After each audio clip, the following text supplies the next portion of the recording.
Ayan, magandang hapon po mga babayan. So, tayo sa bahay kay Nanay Bibilita, yung pinagawa pong pabahay pang number 5 na. Number 5.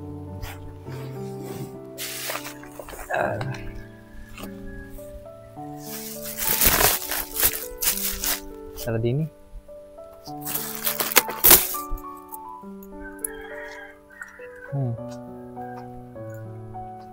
Linis na ng paligid doon, nanay oh.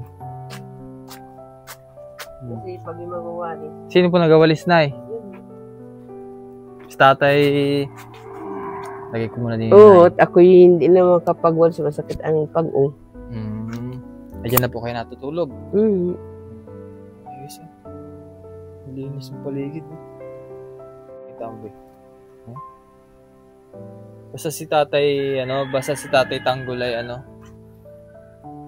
although hindi siya nakakarinig pero sobrang sipag po niyan. Lagi siyang gamas-gamas, linis. Nilagyan na yung TV nila Tapos nilagay na yung cabinet, ang ganda Tapos si Ninyo. Hindi na sir naalis yung banig sa ilalim. Malamig. Ayoko. Ganda ng loob eh Para pinayiluhan. Minimalist nanay. Ha? Minimalist. Tara din nanay sa loob. Pasok muna tayo. Pasok tayo. Nauna na yung vlogger.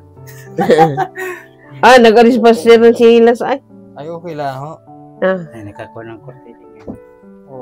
Ito yung kanilang, dito nila nilagay yung Ay, ito naman may uling-uling. Okay lang ho. Sige lang nay. Dito nila nilagay yung pingganan, tapos tubig. Doon na kayo nagluluto na yun sa kabila. Oo. Ito table. Bahay, ang ganda. Malamig po din kapag gabi na. Oo. Kamusta naman po ang... Wala, hindi makatulog. Bakit po? Oo, yun ang aking problema. Baka na mamahay nanay? Kahit doon. Nahihirapan kayong makatulog. Tumulog. Di ba't may iniinom po kayong gamot? Wala na po sir, ubos na. Pero may reseta ka? Parang wala, binigay lang yun. Ibig pong sabihin ay parang pwede ka bang bumili ng gamot pag naubos ay nahingi lang po ako doon sa high blood. Sa metformin. Yung vitamins na may parang hindi sa akin. B-complex. Yun yung green na maliliit. Hindi ako makatulog yata. Ang taas nga ng dugo ko. Ako yung BPI 147. Taas nga. Si tatay, kamusta ho? Ay, ayos naman. Normal. Ay, yan naman ang naalala ko. Ay, Ang pagampa Mamaga na naman po ang kanyang paa. Yan ang naalala ko. Yun ang gamot nun na kupis ito. Sa akin ay Nakaraan kasi papacheck up si Nanay Bibilita. Nagpa-check up daw siya sa isang medical mission daw dyan sa Malyangkog. Nabigyan siya ng gamot. Kaya yung time na papacheck up sana namin, meron na siyang gamot na binigay din. Kaya hindi na namin tunuloy yung check up. Kasi parehas lang din naman yung binigay ng doktor. Pero nanay, yung reseta sa iyo, walang binigay ng reseta gamot. Wala akong reseta yun. Hindi ko alam kung nandyan. Baka kasi pwede pa tayong bumili ng gamot. Ngayon, wala ka nang iniinom. Sa high blood ay wala na. Kanina lang naman ubos, maga. Ano ba yung nanay, maintenance mo talaga yung pang high blood mo? Huwag mong kakalimutan inumin. Kasi pag nakalimutan ano yun, sir, araw-araw? Ilang beses umaga at hapon na sabi sa akin. Sabi po? Hindi ko lang po alam kung 2 times a day yun. Sabi yun doon ay umaga at hapon daw. Kasi nanay, alam mo, pag tinigil mo yung maintenance mo, masama na yun kasi binigay sa'yo ng doktor. Kailangan mo talaga maintenance talaga, araw-araw inumin mo yan. Kasi di mo alam ang takbo ng dugo mo din. Magapahingi nga ako doon sa center bukas. Ano ba gawin niyo dito, Nay? Alagyan na po. Alagyan mo sana ng gayon ay parang napili nung kapatid namin ay dito magpaskuhan. Ay di sabi ko hindi, wag muna. Hindi Yan sana agawin sana namin. Oo. Sabi naman ni nanay, alagyan daw po ng ano, parang ganun Oo, yung kayo nalaman. Sabi ko nga ni kanina. Oo, kaya hindi po pinatuloy. Mhm. Sabi ko nga kanina, lagyan na sana ni Manong yan. Opo. Huwag lang.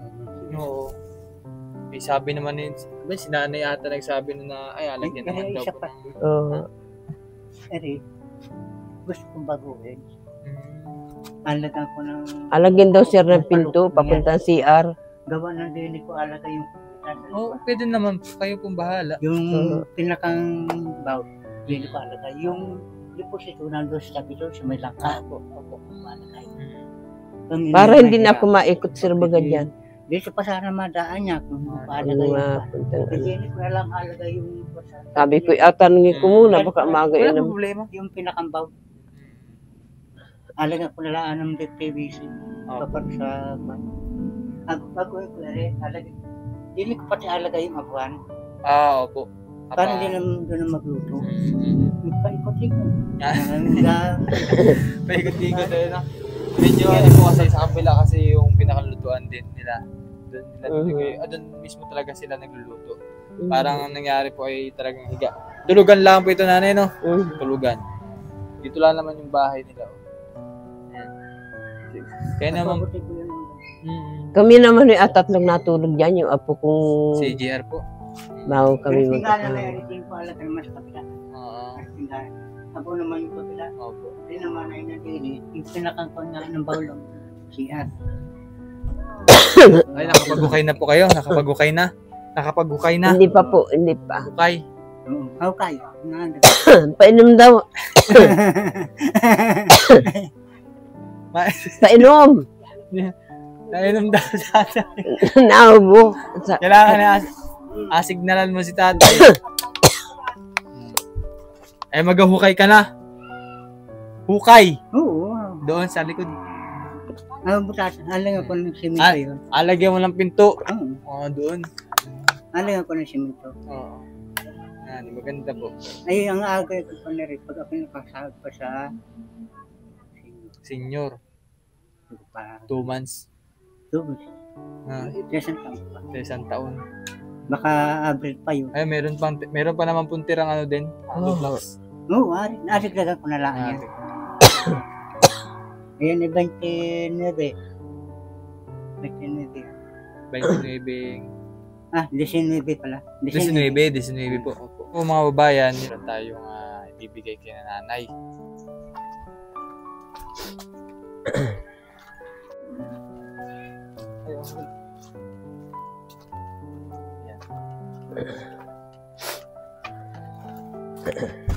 Tatay. Iya. Sige po, buksan niyo tatay. Salamat po kay Ma'am Betty at sa inyo, sir. Ma'am.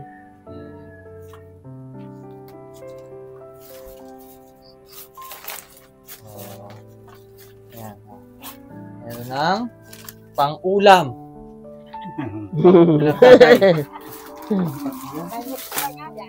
Uy, ano? Ay! Masakit sa...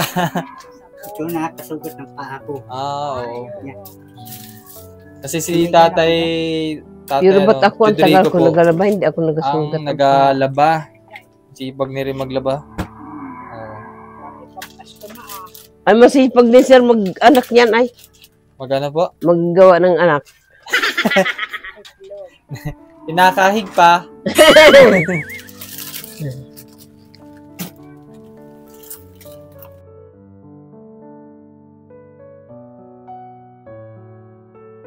Yan, salamat po sa ating sponsor na si Ma'am Betty na patuloy pong tumutulong sa mga tinutulungan natin dito sa Oriental Mindoro. Thank you very much po, ma'am, sa inyong Salamat po ng marami. May mensahe ka. Anong mensahe niyo po, nanay? Ay, salamat po at kami na din yun, nakalipat na. Kalipat na. Ayos na ang tulog, hindi na nabangon pag naulan. Hindi na mahalaga po, ano? Mabalik ako? Bakit? Bakit? Ha? Ay, birthday mo? Ba't anong meron nanay sa 24? Ay, ano lang, Paskuhan ng magkakapatid. Magkakapatid. Mga anak-anak ng mga magkapatid niyan. dito pa maghahanda. O, dito agad na. Dito aganapin. Sabi ko kung saan maliit na bahay doon napili. Ay, maganda kasi yung paligid. Malawak. Ay, arin na may pag nalagyan ng bubong. Tent Ay. na nanay. Nalagay uli yung tent dyan. Yung ginamit dito natin. Opo. Hindi po mga babayan at so kinamusta lang natin si Nanay Pilita at si Tatay Judorico. Maayos naman at dito na sila nakatira ng tahanan. At lalong-lalo na ngayong umuulan ay safe na sila. Unlike dun sa dati nilang tahanan na tumutulo. At namumblema sila kapag umulan. No? Maraming salamat po sa inyong mga panonood. Salamat po na marami. Sige po. Salamat po. Salamat po. Bye-bye.